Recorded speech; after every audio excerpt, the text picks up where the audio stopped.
and how he would be proud of the work that we do here every day, I think is very meaningful to me. And when you think about the history of the military and you know about the racial injustices that have happened in years past, and you think about what we want and what we stand for, this is why I think it's so important that we're all gathered here today, because the way that we fulfill our mission, we know that what we care about is the character of the content, not the color of the skin.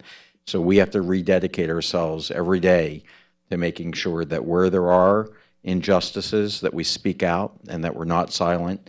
Where there are disparities based on race, that we don't allow them in the VA, and that we're working hard to eliminate those disparities, because everybody who stands up to serve their country needs to be treated equally. And I know that all of us are very, very committed to that.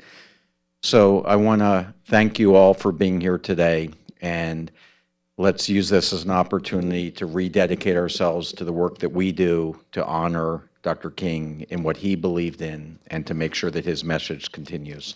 Thank you very much.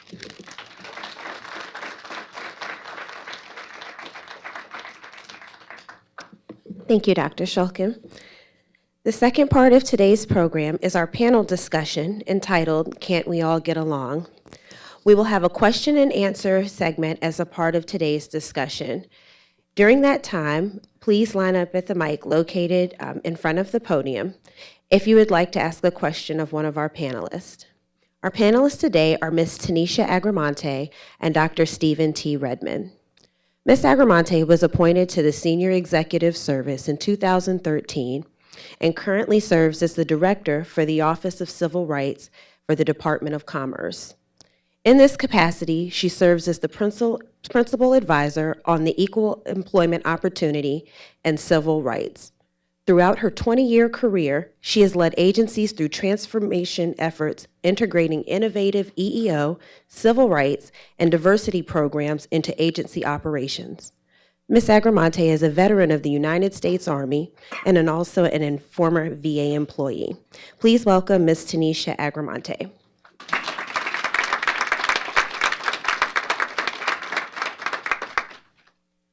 Our next panelist is Dr. Stephen T. Redmond. Dr. Redmond is a retired military lawyer and former Army Ranger who served in the Army Judge Advocate General Corps for 20 years and is currently a senior attorney advisor with VA's Office of General Counsel Information Law Group, and he is also an adjunct professor at Virginia Commonwealth University and the University of Maryland. Please welcome Dr. Stephen T. Redmond. And at this time, I will turn our program over to our panelists. You want me to go first? Okay. Well, first and foremost, good afternoon. Actually, I don't have any prepared remarks. Good afternoon. I am so excited to be here with you today. As many of you know, I'm a former VA employee. It's been about 5 years since I've been here, but it's so great to see so many familiar, friendly faces in the crowd. Want to give special thanks to Secretary Dr. Shulkin, Chief of Staff, for being here today. I think it's very important when senior leadership demonstrates its commitment to diversity in programs like this. And I have to tell you, sir, I was really impressed because I noticed you had a piece of paper with your remarks, but I don't think you read from them. You just spoke. There you go. You just spoke from the heart, and I think that's the best way to do, and that's what I plan on doing. In addition to giving thanks to the veterans who are in the audience, I also want to give thanks to those advocates, those unsung heroes. I mean, today we are here to honor Dr. Martin Luther King Jr., but I think there are so many people who were by his side during the struggle to gain equal rights for all American citizens, and we rarely hear about those individuals. And I know there are individuals in this room today who are still fighting, who are still marching and working behalf on American citizens to obtain equality and justice, a fair society. I want to point out Miss Utopia, who was sitting behind me and who you'll hear from earlier.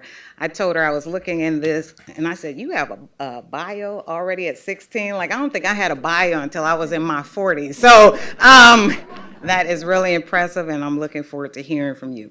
Okay, so jumping right into this, why can't we all get along?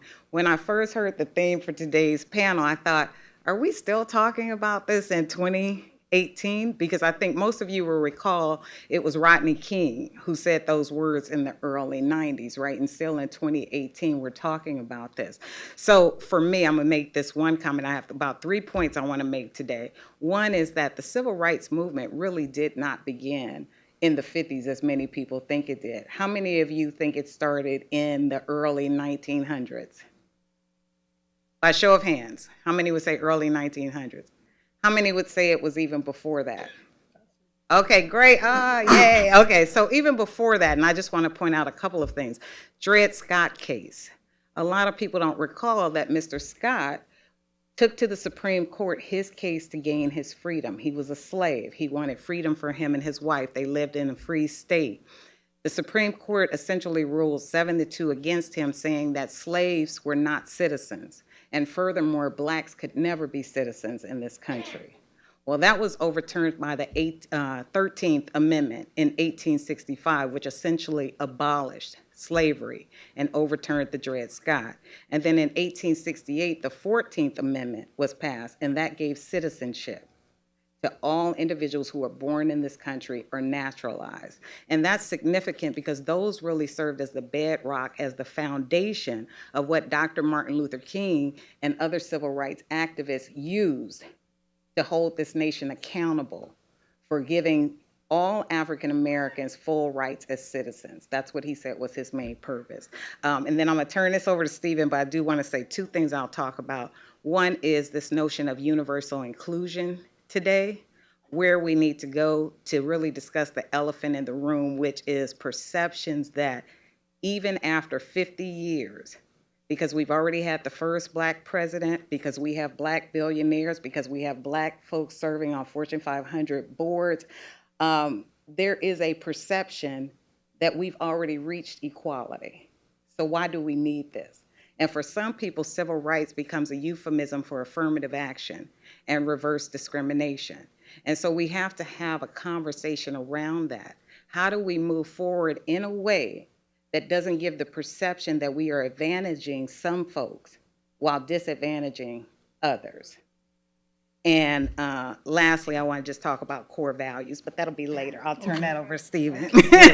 Well, again, thank you, Secretary and the Chief of Staff, for being here. And Tanisha and I know each other from when we overlapped here at VA. And last night we had, it seemed like we were on the phone for at least seemed like an hour and a half. And we were trying to solve all of the world's problems in that hour and a half. And now we've got about 20 minutes or so to do that here. And so one of the things that I wanted to share with you, and I am going to shake things up a little bit, and I think that's in the spirit of Reverend Dr. Martin Luther King.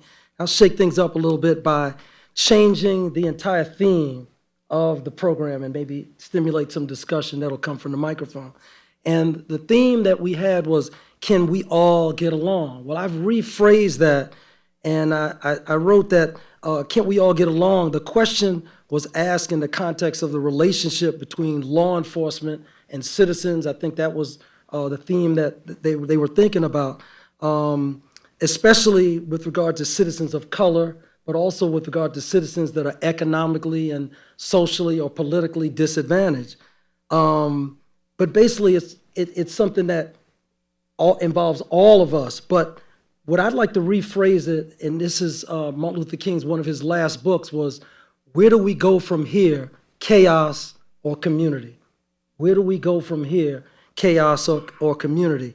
And so what I'll be doing very quickly before we open it up to questions is looking at how Reverend Dr. Martin Luther King would look at the problem of where do we go from here, chaos and community. And so what I wrote, I said, I believe Dr. King would use and analyze and take leadership action on what I call the 7 Ps. He would look at the problem, progress, prayer, people, peace, power, and purpose. And so what I did, I pulled and extracted some of his comments, some brief comments on those themes. And then I think it'll open up some discussion with regard to where do we go from here, chaos and community. So starting off with, what is the problem? King said in 1958, the best way to solve the problem is to remove its cause, right? He wrote that in the Stride for Freedom, okay? Again, I'm just putting some food for thought out there. What about progress? King said, human progress never rolls in on wheels of inevitability. It comes through the tireless effort and persistent work of men, and I added, and women. Excuse me, Dr. King, I know that if you're looking down on this, of men and women willing to be co-workers with God. And without this hard work, time itself becomes an ally of the forces of social stagnation. He wrote that in the letters of Birmingham City Jail in 1963. And what about prayer? Is prayer needed? I said absolutely, but Dr. King stated, prayer is a marvelous and necessary supplement of our feeble efforts, but it is a dangerous substitute. Okay? I'm going to repeat that. Prayer is a marvelous and necessary supplement of our feeble efforts, but it is a dangerous substitute. Okay? I think clearly King is speaking about the importance of prayer, but it's about action, and it's about stirring some things up to get things moving in the right direction. And what about people? King said, we have to repent in this generation, not merely for the vitriolic words and actions of the bad people, but for the appalling silence of the good people. The appalling silence of the good people. And I think that this current time where we are in terms of where do we go from here, chaos and community, falls on each and every one of us. It's not about pointing fingers at who we perceive as the bad people, but as they always say, when you're pointing a finger at, say, for example, the White House, you may have 3 fingers pointing back at you, all right, in terms of what your role is. And I think there's a lot of work to be done on all of our parts, okay? The need for peace. King said, true peace is not merely the absence of tension, it is the presence of justice.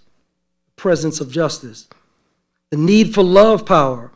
What is needed is the realization that power without love is reckless and abusive, and that love without power is sentimental and anemic. Power at its best is love implementing the demands of justice. And that was in his book, Where Do We Go From Here? Chaos and Community. And finally, the critical importance of purpose.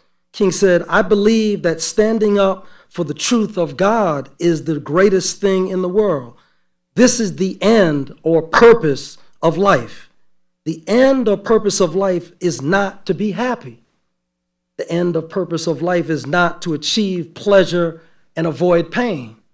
The end or purpose of life is not, is basically to do the will of God, come what it may, whatever the consequences. And he did that in a sermon called Durable Power. So when we go back to that question of, can we all just get along? I would say it depends.